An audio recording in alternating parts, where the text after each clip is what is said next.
Take your time. Okay, we are here. Okay. Hola, mi gente. Welcome to Breaking into the Film Industry. Today's special guest is Edwin Licona. Hello. Hey, pleasure being on the show. Love it. I've been watching you for a while, so Thank you. I love the Thank you. growth. Welcome, welcome, welcome. I did take into account some of what you advised me on, so I'm listening. I think that's how we grow, is listening and surrounding ourselves with people that know more than we do, right? 100%. Ego and pride aside, we have to listen to those that came before us and know a little more. So I took your advice, and so here we are. Yeah, I love it. Like I said, I've been watching the shows. I want to say I don't know if you started during the pandemic or the shutdown, but that's when I started watching. Right. You aggressively just went on, and Yeah. I want to say around that time was like daily. Yeah. No, but that's what you have to do. Like you Right. have to be aggressive, right? When you're building something, you have to have that continuity, and you just got to keep hitting, and building that audience. So I saw you doing that, like on a daily basis. So I've seen it. So trust me. Congrats. Thank you. Thank you. And I'm more to come. working hard. Obviously, more to come because you're not just trying to stay here. You're trying to do more. So more to come.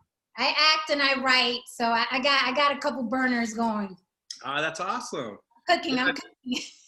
No, you have to, especially around this time right now. Like I've gifted Final Draft to some people and just said, look, don't just, if you're not getting any shows, like go right now. Here's the password. Here, download it. You can have it. That's a beautiful gift because it's expensive. I bought Final Draft. That's a beautiful gift. I was like, okay, I need it. Let's just get it.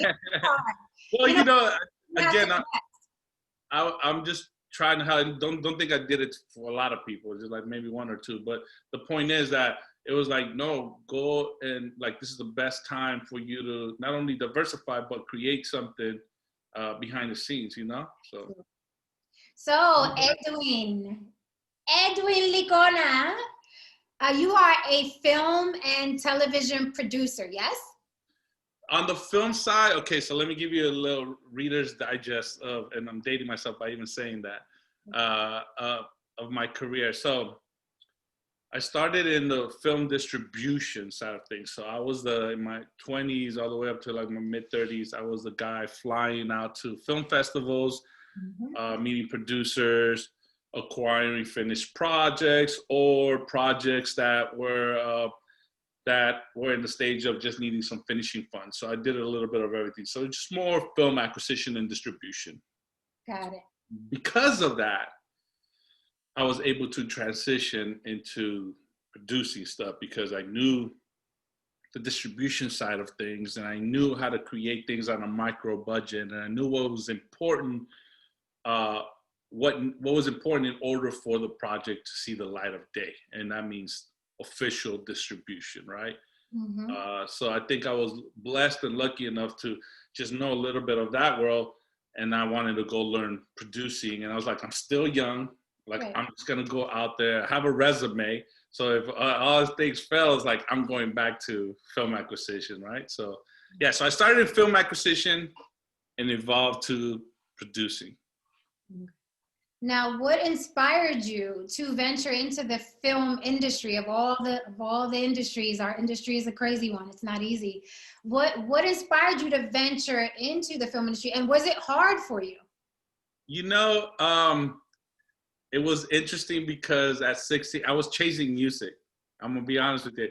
I was chasing music. I love music. I wanted to be an A&R. I wanted to be the guy signing, artists, right? But I found this small independent film distribution company where I live in LA, and I applied for the mailroom. I'm one of those mailroom stories. And from the mailroom, I saw what they were doing, and I'm like, oh, they need some hip hop and need some Latin content up in here, and I'm the only Latino here. I was like, all right, let me work my way up. And that's basically what I did. I went from the mailroom to customer service to junior sales to regional sales to director of sales, then acquisitions manager, and then going into director of acquisitions and just learning that that deal of like signing projects, right? So it's a little bit like an A&R in the music world still, but for films. So I still somehow became that A&R that I wanted to be, but instead of music, it was films. Right. So you're a true blue, started in the mailroom literally, 100%. climbed your way up with dedication, Yeah. with determination. Let me also tell you something. Mm-hmm. Not one position that I just mentioned in that way up was given to me. Not once did they tell me, oh, like, we think you would fit in this space. Mm-hmm. No, like, I went in, I said, that's what I want to do. If I don't work out, fine, you can fire me. It's business, not personal. Mm-hmm. And then, like, it was always lateral moves without a pay in the beginning. Mm-hmm. And then it was like, I worked out, and then it was like, let us retro pay you for what we didn't pay you then. But it was always me asking and taking it. It was never offered. So yeah, like, I've worked for it, to be honest with you. Wow. That's how we gotta be. Okay. Well, I don't come from a family. Yeah, I don't come from a family of filmmakers or people that are in the entertainment business. I happen to be the one and only guy in the family that was chasing something different. I wanted to do something different. I had these ideas in my mind, and a regular factory job, no disrespect to nobody, I just wasn't going to be able to do that for me. So and I thought my entryway was a mailroom, so that's how I took it, because I didn't know any other. I didn't have any other connections, so I took the mailroom. That sounds like a movie right there. And so yeah, I distribute. So once I got into the director of acquisition side of things, that's when I started specializing in what at that time was urban content, Latino content, music and film wise as well. So it was a blessing for me to learn that side of the business from the ground up. Now, being Latino, did you have more hurdles to jump over? Was it harder for you? 100%. There's like, I don't know that many Latinos in the executive side. Like, I know that we're always fighting for inclusion in front of the camera, Jen, but let me tell you something. We need it behind the scenes. In order for that inclusion to happen in front of the camera, we need those executives green lighting projects to be us. Right. Because that's how it's going to happen. Without that, it's going to be someone else outside of our culture telling us what our audience wants. And that's what I deal with. Right. On a weekly to daily basis, I deal with somebody that's not in our culture telling me what my audience wants to see or hear. Now, how do you deal with that? How do you deal with that and still keep your head? Because I can imagine it's very frustrating. It's frustrating, but you just have to keep on knocking doors. I have to remember that I'm trying to open doors. And even if I'm not gonna be the one that does it, somebody behind me, or I'm gonna use that Tupac thing, I may spark somebody to just say, like, I saw what he was doing, let me pick up that baton and continue doing it. So that's what I'm hoping. And and trust me, if you ask anybody around me, like, I don't only say it, like, I preach it. When I tell you, like, I give somebody final draft, because it's like, I want them to get busy and not worry about just being in front of the camera, write that part. Go write it. Go write that movie that you want to be in that nobody wants to put you in. Go write it. That's what I did. No, you're right. And that's why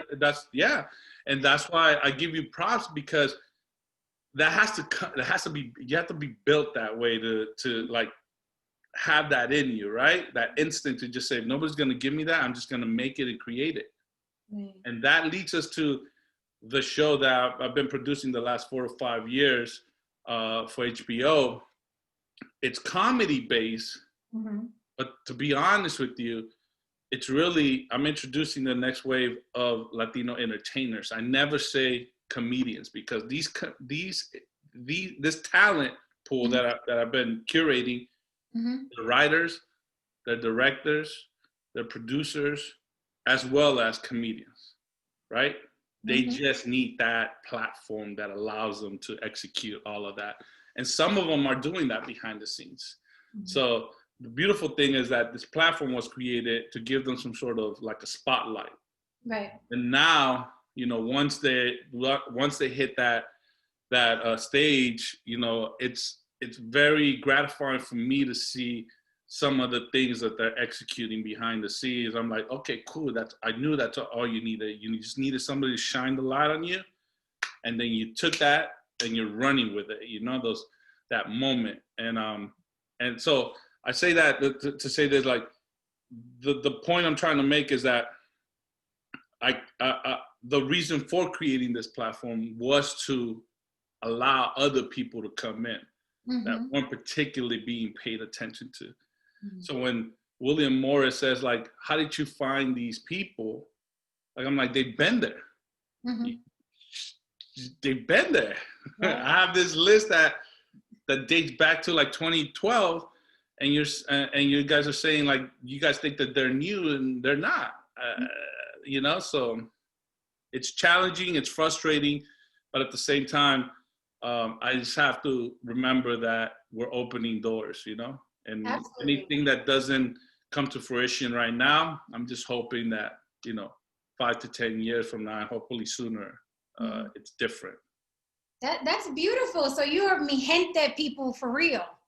I You're like, try to be. I'm not gonna say, like, yeah, I definitely try to be, and that's because when I was in my late 20s and I wanted to build what I'm building now, my CEO at that time said, "Hey, we're not in the um, branding building business. We hmm, can't build that Latino audience brand that you're talking about. We don't have the money and the infrastructure to go do it." So he was like, "Just deal with the projects that are already made." okay. So I was like, all right, I get what you're saying, but it also rubbed me the wrong way. So when I got time to, like, well, let me go produce that stuff that I feel that it's cost effective for studios to want to take a risk, but at the same time allowing me to introduce new people to the scene. And that's why I decided to do comedy, because Mhm. I felt like, and I say this, I'm not reinventing the wheel, what Def Comedy Jam did for a lot of comedians and entertainers that were already established Mhm. or not as established, and gave them that platform, and then they blew up. I'm not reinventing the wheel. The same thing. That's all I want to do. It's So just we speak Spanish. That's it. Yo voy yeah, para allá. we may have an accent here and there. Well, the show, the beauty about the show is that because it's on HBO, so they allow me to do, whether it's an all Spanish episode but predominantly it's all English, right? So, and the thing that I'm most proud about the show is that, and now speaking from the all English side of things, not only am I showing Hollywood that we're multinational, but I'm showing Hollywood that we can be boxed in. And what I mean by that is, if they look at our lineup, no one is talking about the same thing. Nobody has that same American Latino experience. It's all Mhm. different.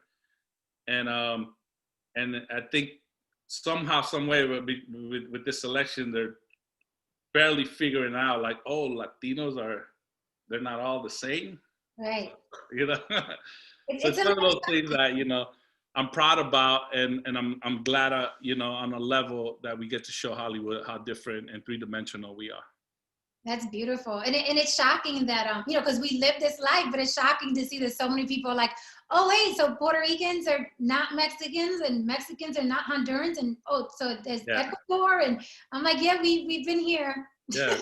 we, Not only that, like, I've had comedians that are Colombian, Middle Eastern and Colombia, Mhm. Mexican and Jewish. Like when I say multinational, like, I'm trying to show them, like, how different we are and how mixed in to other cultures we're in now. I think that's a great thing that happened. You know, during the Trump era, we had to get louder. So people, you know, so we get the respect that we did. We had to get louder during that time because it was like, wait a minute now, Yeah. wait a minute.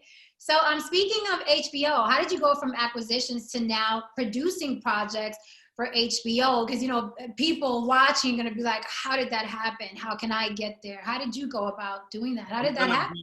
I'm gonna be honest with you and so real with you. Please. Nobody wanted to give me an opportunity to be a producer. Not nobody, right? So I had to do the same thing I did when I wanted those positions. I just had to like do it on my own, ask for it, and just do it, right? So around 2012, 2013, I raised a little bit of my own money to do this comedy show for like $10,000. Let's just call it that. Okay. And rented out this theater, did it for free, got these comedians, filmed it, and then we sold it to Redbox, got like more than my money back. Then we sold it like everywhere else, iTunes. So that little $10,000 project allowed me to use it as a proof of concept to people. So the next situation that happened right after that was Netflix. Like that jump, like no lie, that jump just happened from doing something on my own, releasing it independently to Redbox and doing like all of that stuff on my own. Because remember, I come from distribution, so that part I knew already. Now I just had to create the content. And if I call myself a producer, I had to go do it on my own because nobody else wanted to give me that opportunity to produce something. So from there, I did 6 episodes, all Spanish-speaking comedy for Netflix, which we own as well. We just licensed it to them. They saw what we did with the $10,000, and they're like, "Can you do that for us in all Spanish?" Like, and now we're talking 2012, 2013, when a lot of that, when it wasn't a thing yet, and they were testing it out. And because of that deal, because of those 6 one-hour projects that we did with Netflix, the jump just happened again to HBO. And we just kept saying, hey, we want to do this, but we want to do it in English. And we think there's a need for it, there's value for it. And who better than to do it than HBO? Because you guys created this category. Yeah, so you guys created this at-home comedy special category. So if we're gonna do this the right way, let's elevate the category because we're Latinos, right? And I wanted to put a premium brand behind that so people can take it serious, which helped. All of that was a little strategy because now I was able to call somebody at WME, and as soon as I say, oh, it airs on HBO, they were like, oh, okay, cool, whatever, let's talk, let's have this convo. But they weren't having like, I got the HBO ID. Can I get it? They weren't having that convo because of my name or anything that I've done. Like they were having that convo because I realized real early that they were having that convo only because I said those 3 letters, and I was like, man, that's my opener. Why didn't I just? Why shouldn't I just? I should have just opened this dialogue with, hey, I'm doing this show for HBO. But live and learn, right? But then, so that's how it happened. I did it on my own for a small amount of money. Sold it, distributed it. Netflix people saw it. Hey, can you do this for us? And then jump to the HBO side of things. So, can you explain? Because it sounds simple, right? But that sounds simple, right? So it's like people watching are thinking, oh, let me go shoot something for $10,000 and then I'm going to be in these rooms. So how do you go from you raised $10,000, you put the project together, shot the project, now you have it. How do you get it? How do you get a finished product to distribution? So the number one thing is you look at your deliverables. And what I mean by that is with distribution, when I was in film distribution, I learned that a lot of producers or first-time producers, first-time directors, all of that, whatever you want to call it, went and shot a film, but they didn't do it in the right specs for delivery and for real, true broadcast, distribution. And even back then, even good enough for DVD. So it was one of those things where, because of that, I reverse engineer everything. So I knew I had $10,000, but I looked at all the deliverables for Redbox, and then I looked at all the deliverables for iTunes, and I said, well, if iTunes is biggest beast there is, and I need to get in there. So I'm just gonna follow their deliverables list and make sure that I have all that in order first. And yeah, that took a big chunk out of my budget, but it was the right thing, you know, the reverse engineer delivery first, take that out, and then the rest is what I had to film with, right? So if all those deliverables were gonna cut, like all those expenses were gonna be $3,000, I took that away already, and I said, well, I only have $7,000 now to go and film this. Like hire this, hire these people, and that's how I was able to do it, you know. And then what are deliverables? Because people may not know. Like, what are deliverables? I made a film. Why am I worrying about deliverables? deliverables are the things that distribution companies or streaming companies ask for when you how to deliver your files for distribution. So it could be anywhere between 2 pages long all the way up to 20 pages long, but it's like specific things on how to create your master. So that, and to their liking, right? Everybody's different. But if you pick like a high level one, like I said, I used iTunes, and I said if it's good enough for iTunes, it's going to be good enough for everybody else. Right. So I looked at their deliverables, as challenging as it was, made that happen, but it was good enough for everybody else to take it, for Redbox to take it, for Netflix to take it, anybody else after that. So those $3,000 were probably the best money spent, you know, because other than that, I would have had a nice piece of project that I would probably just distribute on YouTube, and that would have probably been it, because it wouldn't have the opportunity to get a bigger platform. Got it. So yeah, I wanted to clarify that, because we hear a lot now with independent filmmaking. We hear a lot now, look, just go get you a 7D camera, shoot yourself a film. But I don't think people realize after you completed that project that, you know, networks can't take it because you didn't shoot it correctly. Yeah. Right? Actually, is one of the most important parts. So when I was in acquisitions, and I had my own, I forgot to mention, in between all of that, from 2014 to 2017, I had a multicultural film label that I partnered up with another company called Accelerator Media. So we released about 10 to 12 multicultural films, right?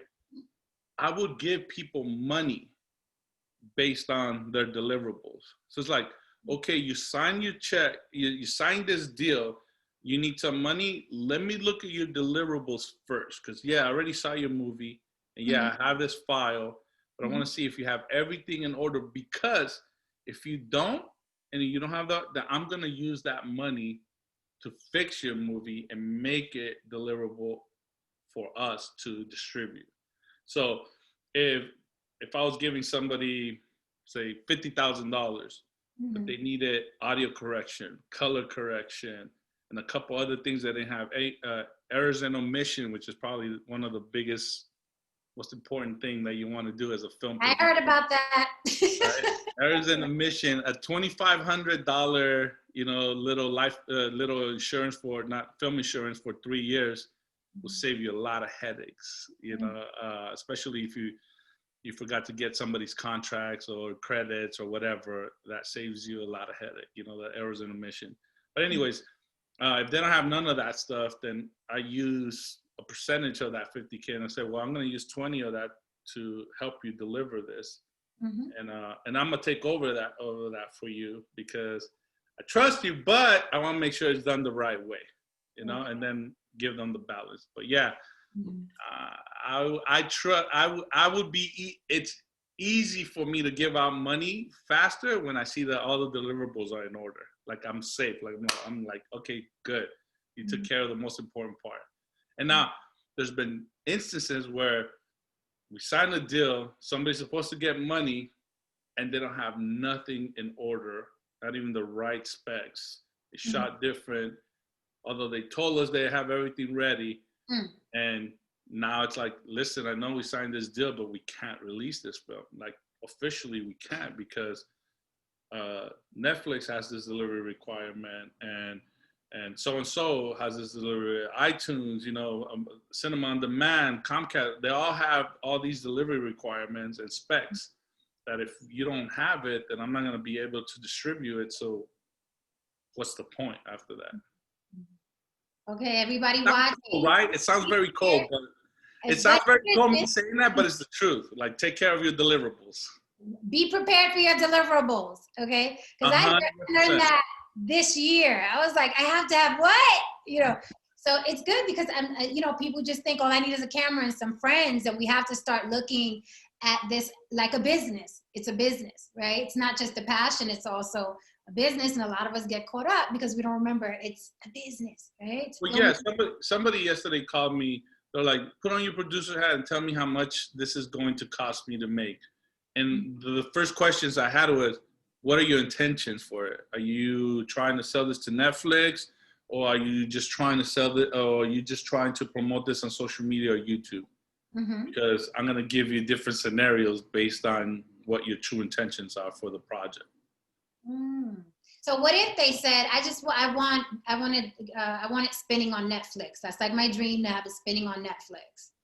Well, yeah, I'm going to tell you that's going to cost you a little bit more money because you're going to have these specs and these type of cameras in order for you to execute it. And even though it may sound hard, but no, nowadays you can find camera people who have their own equipment. Mm-hmm.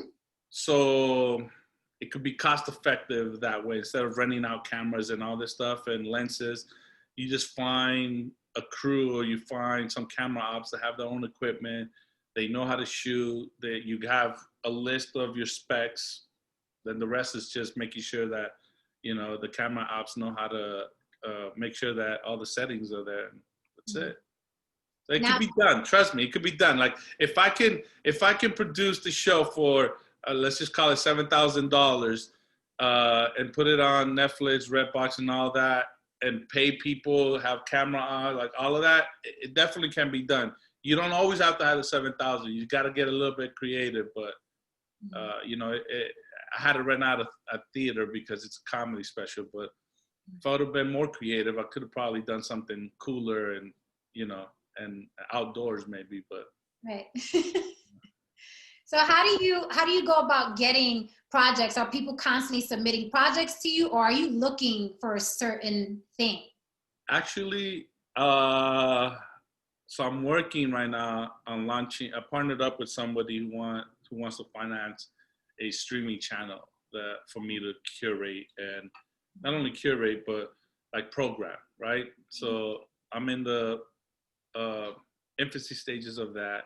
Mm-hmm. So once that launches, I'm gonna be looking for content to stream, right? Licensing, things like that. Right now, I'm already like I'm blessed enough that I own these comedy specials. I co-own them, so like they could go on my channel if I need be once the licensing is off of HBO. Or even if they don't if they want to keep relicensing them and renew them, like just keep them there. Like I'll take that check. But the point is that I'm going to be looking for content pretty soon. I'm already doing that, so anybody can just reach me on Instagram, Facebook. I'm really accessible to people. I make myself accessible to people. And I'm here to ask questions or help somebody or guide them or introduce them to someone, And I can vouch for that because I got him on the phone one day for about an hour and I learned a lot. So it's very, very true. You had all the right questions. Let me ask you that. Let me tell you that. Let me tell you that you asked all the right questions. That's how I knew that like what you're doing, this is just the beginning for you because you were asking the right questions from a production, not just the host and somebody in front of the camera, but from a producer standpoint. And you went far beyond and also asked me like, why do you think such and such is not getting a network deal for that? Why do you think, the network's probably shy away from such and such? Like you were asking legitimate questions. And that let me know that you're not only looking at your landscape, but you're trying to figure out why somebody that you believe may have more of a spotlight, why they're not allowing themselves to, or the networks are not allowing themselves to work with them or partner up with them. And those are great questions to have. Thank you. I'm always thinking. I'm like, no, there's a reason. There's a reason. Speaking of licensing, can you explain a little bit what that means? Like HBO is licensing my project. What does that mean? It means that they don't own it. It means that we we finance it for the majority of the part. Mm-hmm. They license it and pay us for a window. Call Okay. it 18 months, 2 years. So I'll give you a scenario of how our show has grown. So And the what's the name of the show? Just so everyone knows. it's called Entre Nos is the comedy series, but it also evolved to like doing half-hour specials with individual comedians. Nice. And Okay. those half-hour specials are under the name of the comedian, not under our show. So it's Entre Nos, and yes, where can we watch Entre Nos? HBO Max. Okay. It's on HBO Max and all HBO platforms. Okay. So when we licensed the original show, excuse me, they gave us, I want to say, the pilot was licensed for 18 months. Mm-hmm. When we delivered it, I want to say within a month of it airing, they're like, "Hey, we want to do this again." So like, I think they got a response right away. Mm-hmm. So within the first year, I think they renewed the license, and it grew from a 2-year license to 5-year license. Mm-hmm. So what that means is it debuts in their programming for the first window is what they call it. The first premiere window is theirs Mm-hmm.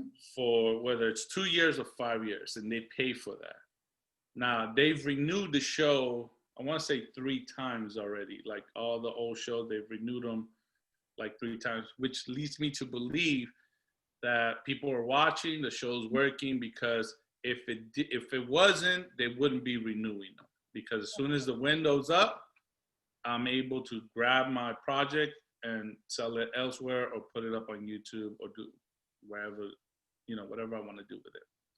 But the fact that they're relicensing and they wanted to live there Mm-hmm. beyond the initial window, Mm-hmm. that means that it's working. Mm-hmm. In my opinion, it means that it's working, because if not, they wouldn't be cutting checks. Now, do you recommend people license their project or sell it to a network? I recommend both, Okay. depending on the amount of money that they're giving you. So, HBO's been great partners. No complaints. Mm-hmm. But I do know that we have the Latino budget, and if they were giving us the Latino budget, my production partner and I, we just said, well, we'll take over and we own it, because why give it away for that amount of money, for somebody to own it? And we'll do it's going to be hard in the very beginning, and it was the first 2 years were unrecoupable, but as they started relicensing, now we're in the black. Like, we're good. Like, every show is like in the black now. So, and what that means is that this show, here's the licensing part of it, is that ownership. This show has allowed us to create more revenue streams. So I have this picture, and I'll share it with you. So I'll share with you. So in 2013, when I made that $10,000 video comedy special, was for one reason only. I have this picture that I drew of, and I put comedy, like in the circle was comedy. Then I wrote all these revenue streams that one show can give me. So one show was allowing me to create 8 revenue streams. So I'm like, I only have to produce this one time and I can sell it 8 times. I was like, okay, this is what I need to do, right? And what I mean by that is like audio. At that time there was DVD, so DVDs, broadcast, and then streaming, which now we also have a branded tour with William Morris. So we have we have a branded tour that William Morris powers. Mm-hmm. We have an audio label with 800-pound gorilla, who's probably the top audio comedy distributors. Mm-hmm. So we have the HBO show on television, and you know we have the specials now, Mm-hmm. and we're growing all these like branches of revenue streams with one property, and that's the beautiful part about ownership is that um, you know, in a time like this, if we would have just got that one check, Mm-hmm. we would be worried on what to do next. But because we had the tour, we have the audio deals, we have revenue coming from XM radio, Pandora, all this stuff. Um, it's generating income while we're talking. You know, the the audio, the HBO thing is just one component of it. Mm-hmm. So So slow and steady is better than, hey, they gave me a fat check, I'm going shopping, right? no, I'll take the fat check. I'll take the fat check. I'll take the fat check when they give the fat check. Like, Right. wow, If the check is fat, what right? I would say is like, if they're buying exclusivity, Mm-hmm. then yeah, buy it. Like, you gotta buy it, you know. And what I mean, and let me show you an example of that. So we're talking about comedy, and these comedians are used to labels like Comedy Central, or let's just even say anybody that's in the comedy space, Mm-hmm. pay them amount of money for their jokes, but they get to own it. So let's just say you did a special with me. Mm-hmm. I'm Comedy Central. Let's say I pay you $5 for that. I own that joke now, and I own that intellectual property of your joke. So I Wow. did the reverse. I just own. I don't own the IP of their joke. And the reason why I don't do that is because I didn't pay him. I was like, if I'm paying you to own exclusivity, like I'm gonna pay you for it. But I'm only paying you to perform. So the only thing I own is their performance. Okay. You know? So I don't know if that confused you or not, but I got it. I got yeah. it. So And it's good to know. It's good to know. yeah, it is, because I think the old regime like just took advantage of people, and what I'm trying to say is that we can all make money. And trust me, there's people that say like such and such comedian just went and got a deal, and did you get a piece of that? And I'm like, nah, like they're free to do that. Like, unless we're working together, unless we have a project working together, they're free to do that. Like, as my job was done, you know, like they went on the platform, they did all the hustle themselves. That, like, the rest is them. And it just proves once again that we have to be in the boardrooms and behind the scenes, because this is how we think everybody can eat. And for decades, it's always been, you know, what can I get from this person? And then we end up with the horror stories and the biographies of these people that were global and they're broke. And we're like, you know, it happens over and over again. So we have to be, like you said, in the boardroom as well as in front of the camera, because everybody can eat. It's so weird that people can't grasp that. There's so much money in this business. Like, everybody calm down. You know, you keyed on something that I had this conversation on Wednesday with somebody where I was telling them that I needed another show to happen. And they were like, why? Like, why aren't you just happy? You're the only one doing it right now. I'm like, yeah, but like that means that Hollywood is just satisfied with our show, and they're treating that as a one-off. And what I mean by that, in terms of like, oh, that's good, that's the show that's servicing that audience, let them have that, right? But if you remember, well, I'm older, right? So I remember there was a time when there was Comic View on BET, Def Comedy Jam on HBO, another one with Martin Lawrence, I think it was called something, I forgot what it was called, on Showtime, and then you had Comedy Central, right? So you had 4 networks doing multicultural comedy, stand-up comedy, but for us, like, there's only one, and that's just me. And what I keep telling people is, like, in order for us to get treated seriously, somebody else has to come up. you know, and they can't grasp why I say that. And I'm like, no, trust me, like I'm okay with, I can't be the only one. Like somebody else needs to come and do something and compete with us so we can show that we are a business. Otherwise, it's just lightning in a bottle. They're gonna consider it lightning in a bottle, and that's it. And it's so smart to think that way. It's so smart because, you know, there may come a time where it's like, let's say a big powerhouse network is like, okay, I'm done with you guys now, and then you were the only one. Yep. And then we're back to we don't have representation again. 100%. Right. So You're right. Before this show, the last one was 15 years ago, which is a library called Local Comedy Jam, which I'm trying to buy right now. right. Just because I want that. I also want, not only do I want that library, I want that title, and I want to renew it, bring new life to it. So, like, I'm in negotiations with the owner to buy it. But the point is, it took 15 years for another show that highlights Latino entertainers. So yeah, it's troubling to me, to be honest with you. Yeah. And I know I'm focusing a lot on Latinos, but trust me, I do to deal with a little bit of everything. It's just right now, I'm just trying to help the community kind of just move forward a little bit. That's all. And just so you know, that's the purpose of this episode of breaking into the film industry, is so we can focus on the Latino content and what we have to do. And, you know, so don't worry about being too Latino.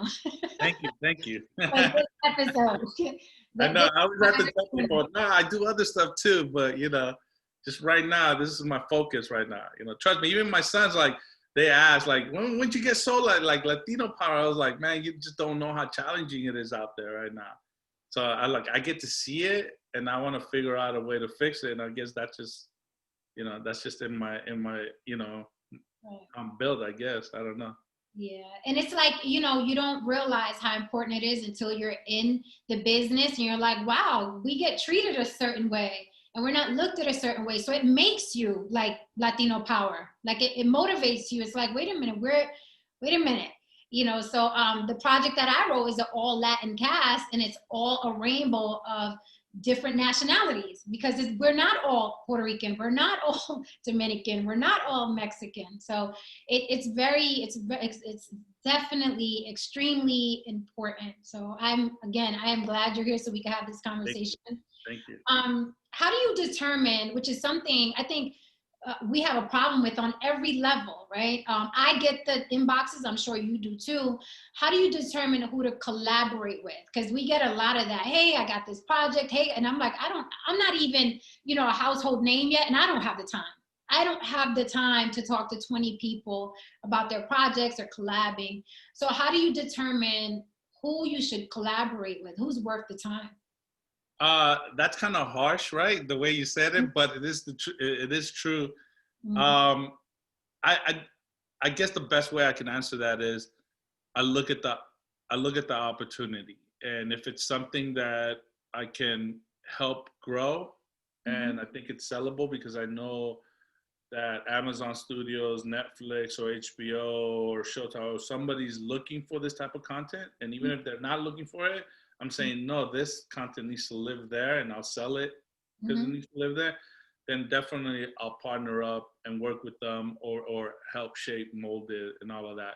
But it's going to be more based on the opportunity that they have, right? If it's marketable, because I still have my acquisition hat, my film acquisition hat, you know, so on the programming side, that's going to come first. So I look at it from a programming standpoint first. And then I'm like, okay, yeah, this, like, we can sell this, you know? Right. So the flip side, how would an upcoming filmmaker get a producer to view his work? What's the best way that they can go about that? Should they just like bombard their inboxes on Instagram? Like, how can someone reach out to you and get to you where you would pay attention?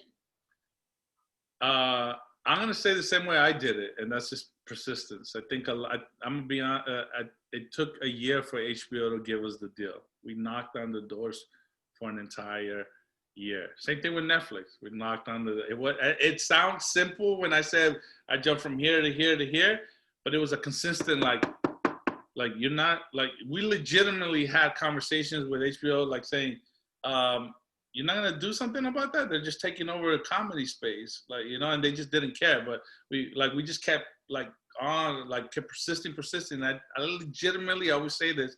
I feel like they just gave us the pilot because they wanted to sure, fine, just just go do one and we'll think about it.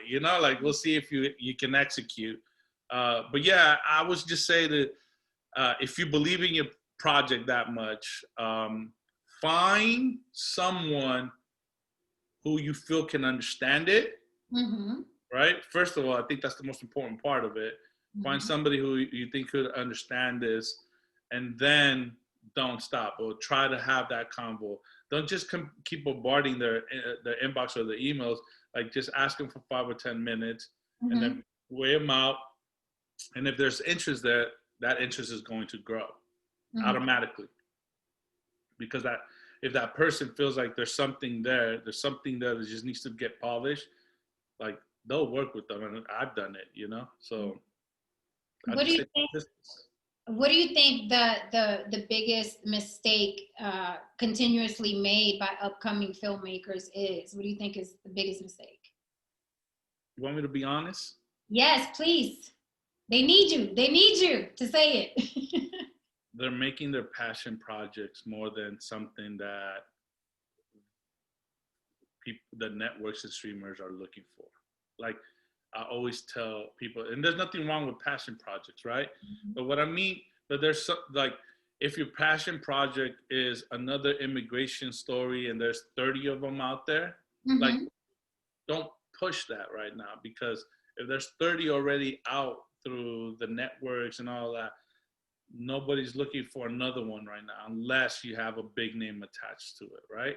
So what I would like to say is try to look at what they're buying, what it's airing, and then try to find value in a project in a category that they're not paying attention to. And I'll give you a small little example. Last year, I looked at Netflix Christmas, all these Christmas movies that were launching, original Christmas movies. Mm-hmm. So I'm looking. I'm there's 80 films in here, and out of those 80 films from the month of November and December all the way to maybe January, I'll say 90% of them were all Anglo, right? Mm-hmm. Very small minority. So I'm looking at that. I'm like, okay, cool. Now I found a space for me to go create something. Mm-hmm. So I hired somebody to write me a family Christmas Latino family film. Mm-hmm. that I can put into that slot and say, hey, this is family because it has kids. It's Latino because so and so is involved in it, and it's Christmas because that's the time it takes place. So you don't have not one in this category, not one in this space. So here it is, right? So for me, it was finding something that they're missing and not finding value in, and then creating a project for it. And I say 10 out of 10, everything that I've done is based on me finding value on something that they're not working in a space that they're currently not working in. And then I present it to them, and then they look at their demos and oh, we have nothing like that, but we have that audience. Okay. So then they go ahead and work on it, That's right. It's extremely smart, because I think a lot of us start with passion projects. Yeah. It's oh my God, I got to tell the story. My abuela, she came here, blah, blah, and you don't understand. It's about family, and it's my family. But, if the network doesn't need that, it's just smarter to be what does the network need? Because at the end of the day, again, it's a business. It's an industry. So that's great advice. And don't look at it another way as well. Look at it as that project that's not your passion project will lead to eventually you making your passion project. Because as that goes on and that works and it sells and it streams and it's productive, they're gonna ask you for what else do you have, Mm. and then you come with your passion project, and Right. then they might say, "We'll do that, but what else do you have? Like, can you do something else? Can you do part two of that, and we'll also do your passion project?" So, and I say that because on the acquisition side, like we did that every day. When something worked, it was like, "Hey, can you do four more of those?" Mm-hmm. We went from like doing one opportunistic project to like I'll sign on for four more projects. Mm. So I think I still have that mentality when I produce. Like I still reverse engineer from an acquisition programming part of it. But I think that's the thing I used to always when I was in acquisition always tell directors like look at what like this is what we need. Look at the categories. Look at what you need. We lack in. If I'm gonna tell you what I need, then I'm just gonna go find somebody else to do it. You need to tell me what I don't have, and then I'm gonna agree with you and probably give you the money to go make it. Right. So I do the same thing now that I'm in the other side of the world. I Mm-hmm. look at what they don't have, and I'm like, okay, cool. I found my lane. Let me go. Let me go I create. think I think it's wide open. I don't think Latinos realize how wide open the industry is for us because how you said, you had all those Christmas movies and they were all Anglo. There are a lot of different genres of films where that's the case. Yeah. Where you have 100 war films Yep. and there are no Latin points Yep. of view. You know what I mean? You have 50 Easter movies and there are no Latin point, so it's wide open for us. And I don't think we realize that. So we have to, you know what I mean? Pa'lante, mi gente. Yeah. So Listen, I'm gonna tell you what we need more of right now. More English and Spanish sci-fi mm, and, and more horror. Why? Because those are categories that travel worldly. mm, So if you're looking at if you want to create something outside of your passion project, pick a category that you know will travel, mm, and that allows Netflix or myself or anybody else to say that's gonna do okay here, but mm. now you got to look at Netflix being a global company like Amazon, but they'll say, but that's gonna kill in Latin America, and that's going to kill here, here, here, here. So like they look at things from a global aspect now, not just domestically. So Right. pick categories that travel. What is I wanted to get into because I always like to touch on with the professionals social media. Social media is huge, right? We're Yeah. using it to market ourselves. Some of us deal with cancel culture. Some of us deal with negativity. How do you think that a filmmaker or a producer or anybody in the industry, how should they handle promoting themselves on social media? What's the best way? And also, what happens if you pick up a project as a producer and then someone is, quote unquote, getting canceled because something they said 5 years ago? So what's the best way to use social media? And what happens if someone shoots you an email like, do you know that this man said the It has N-word? happened to me, right? It has happened to me. Let me know. Oh, I'll tell you, it has happened to us. So we'll start with the social media. Remind me on that on yes. that other one if I forget. Okay. Social media is a double-edged sword because sometimes I prejudge people based on their social media, right? Mm-hmm. I've learned not to do that so much now, but we'll just speak from the comedy side or film side. Okay. And they're posting a lot of personal stuff and just wilding out, whatever, and they're not treating that space like they should. And what I mean by that is, I'll give you an example of when I'm dealing with actors or comedians. It's like I'm looking for people that once I tell them that they're gonna be their program or their project's gonna be let's just say HBO, the HBO team is gonna start following them. Mm. The HBO PR and marketing team is going to start following them. That by default, like it just happens because they're going to create uh, social media lists that cater to how they promote, right?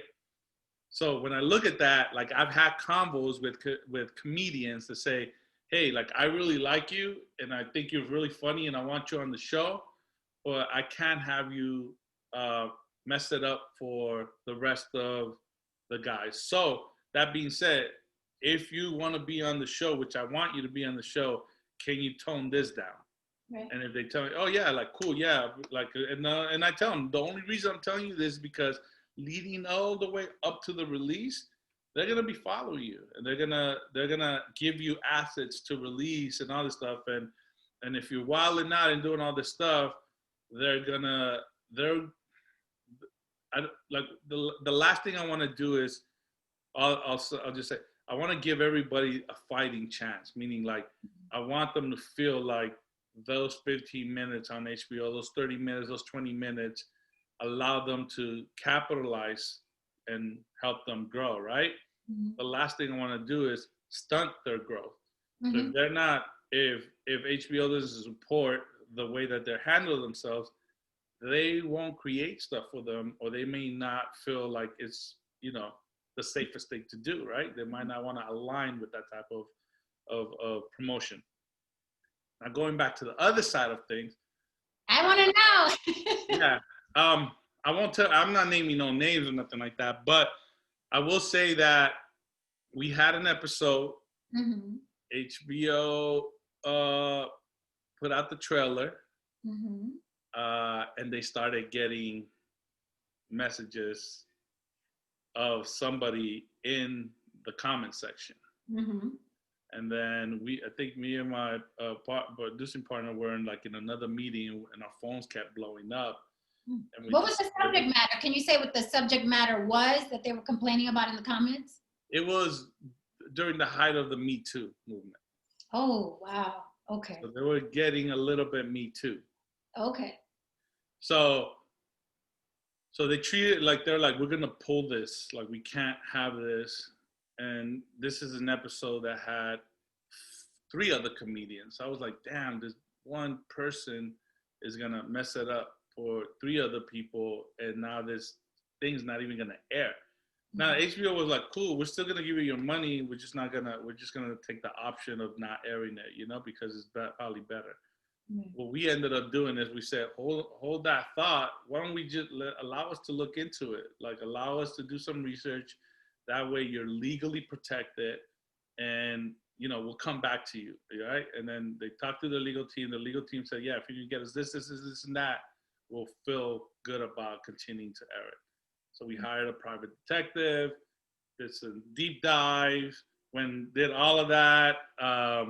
They came back with, it was just like an ex-girlfriend, like the detective found like an ex-girlfriend and the friends. And then I called her, like, do you know this person? They're like, yeah. And I was like, well, this is what's going on behind the scenes.